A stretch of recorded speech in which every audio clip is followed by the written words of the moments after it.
khem peu a be hun ding om ding hi na thei mo lung gelin na hin na zong tom kalin hong be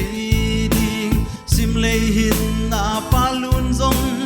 tom kalin hong be ding hi sim lei hin na hong be chan bang swag ding lo mo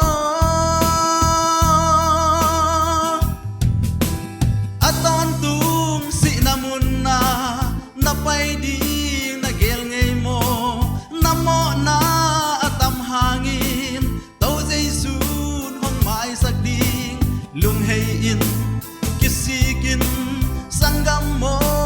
jesu kyang zuan bo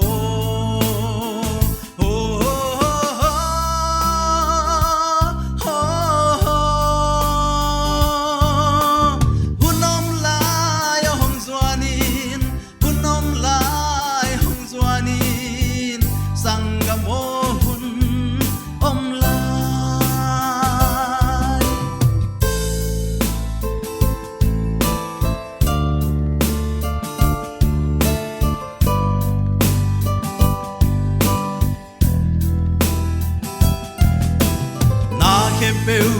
a be hun ding om ding hi na thei mo lung gelin na hin na zong tom kalin hong be ding sim lei hin na palun zong tom kalin hong be ding hi sim lei hin na hong be chan bang swag ding lo mo aton tu namun na pai di na gel ngei mo namo na atam hangin tau jesu hong mai sak di lung hei in kisikin sangam mo jesu kyang zuan bo